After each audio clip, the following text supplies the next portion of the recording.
Today will be, or not today, for this game this week will be Ryan B., Malik Ann on defense, Marcel Williams and Jordan Dowry on offense. As we all know, the game that we always play here closest to November 14th, 1970 is the most important game we play all year. Our players do a great job educating our kids of what the history of the school is all about.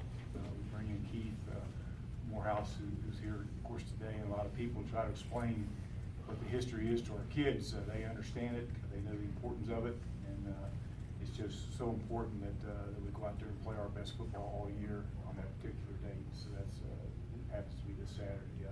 I'm excited as a football coach to have all our ex-players come back and join us on the field prior to the game. That'll be the first time we've done that, and that'll be a special deal. So I'll encourage all those guys that are out there to get back and join us and help us go play a really great game against a team, Charlotte and Brad Lambert, who we all know has done a great job with. I mean, you look at them and statistically, defensively, they're one of the top teams in America. I mean, they held Tennessee last week to 19 yards rushing.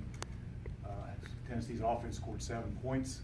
Their other 7 points came off of punt returns, so they play great defense.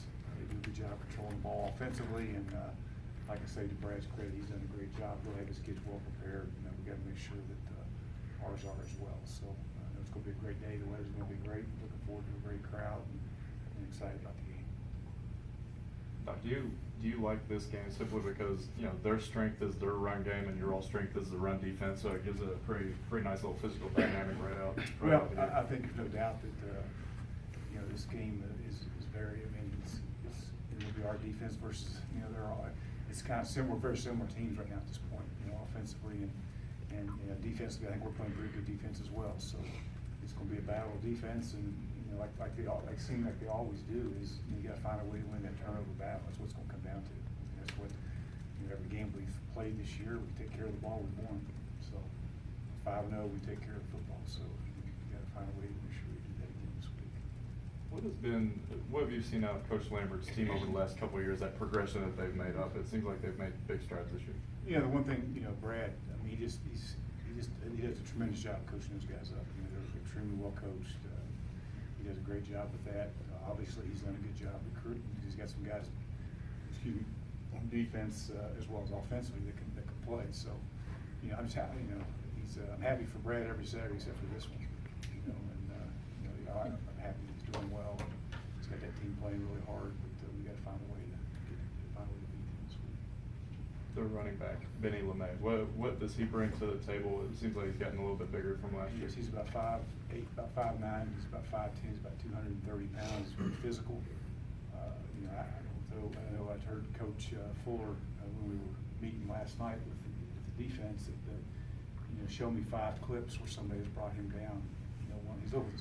He's similar to Singletary. He's hard to get tackle with just one guy makes the first guy miss, and so you got to rally to the ball as we did with Singletary. It'll be the same type of challenge we had there. But he's a bit more bigger, a little more physical. You look offensively, and you brought in Isaiah last week, and you said you liked some things with him in the second half. Is he going to be the starter this Saturday? Yes.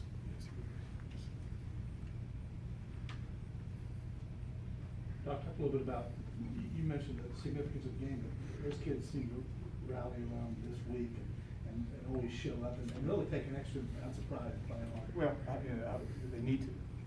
Like I said, that's why Keith, we work, and you're part of that. I mean, we work extremely hard to educate these kids on when they come in here. A lot of them, they see the movie, and that's been about the extent of it. And from that point on, we try to do a great job this week, and Mark Gale does a great job, and Rev, and we have a lot of people that we do something every day to make sure these kids understand how important this game is and what it means to our community, our fan base, and our school, and so by the time game rolls around, normally they've got a good understanding of how important it is, and this week will be no different. That's even a little bit of pressure on them, but they seem to respond. They do. They will have to respond again on Saturday against a good football team.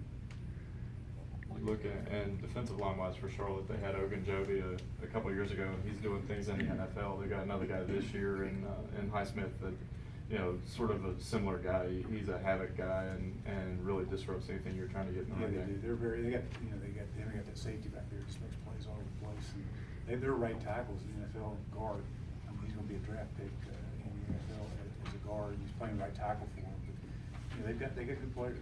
You know, they had that back from May a year ago that was a really couple years ago, a really good player. And, so he's done a nice job. I mean, they got great facilities, a great location, and you know, somebody told me it wasn't like that when I was at NC State, but there's like 30 or 35 Division I prospects in the Charlotte area this year. So that's, you know, it's a great recruiting area for them, and they've done a nice job getting these kids to stay home.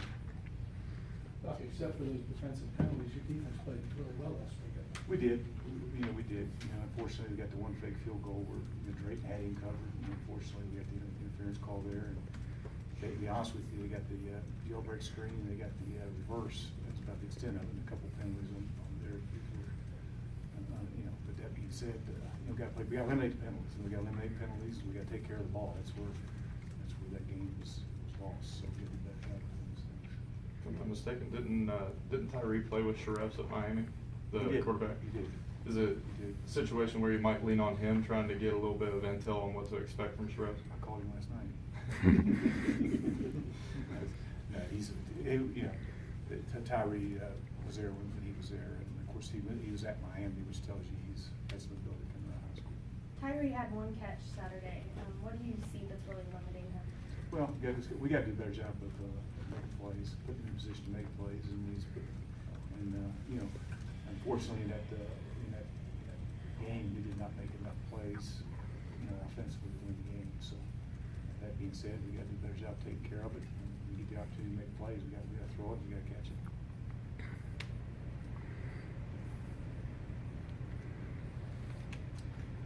All good. And then, you know, I do want to. You know, there's been some things on you know, why we did what we did, and I'm sure everybody's would like to ask that question. But I'm going to tell you why we did what we did at the quarterback position. And I think number one, you know, we felt like we needed a spark, because offensively we weren't doing what we wanted to get done offensively. So we felt like we had a quarterback. We needed to make that change at that point, and we felt like we wanted to be aggressive at that point offensively. And hindsight's 20/20. Knowing what we know now, it probably wasn't a great decision. It wasn't a great decision. If he would have thrown a 30-yard seam down there, it would have been completed, and we kicked a field goal or scored a touchdown, then it probably would have been the greatest decision ever made. So you know, that in going back to the, you know, going back, if you take a look back, I'm not saying it's the same situation. If you go back to the Middle Tennessee game that we played, we had the exact amount within 5 or 6 seconds on the clock of, I think there was 54 seconds left in the half. We were aggressive again offensively. In 17 seconds, we scored a touchdown. We went in 17-7 at the half. All right, and which was a great decision at that point. And I just, you know, number one, you know, as the head football coach, you know, there's no question. After the fact, it's easy for us to sit back and say we made a great decision or we made a bad decision. At that point, I'll be honest with you, I feel terrible about that decision because it hurt our football team. It hurt our football team. And, you know, I can assure you one thing, you know, as the head football coach here, I'm responsible for all those decisions, regardless. And I can assure you I love this university and I love this football team and I love what this community is all about. And we're going to work extremely hard to put these kids in a situation to win. And that's all I care about, okay? And, you know, like I say, we're not perfect. We are on Mondays and we are on Sundays, but we're not perfect at time on Saturdays. And again, you know, that's a situation we felt was the right thing to do at the time, and it turned out it wasn't. And that's all me. And I'll take full responsibility for that. And that being said, like I say, we're going to do everything we can possibly do to win football games around that. I can assure you that. Thanks, Coach.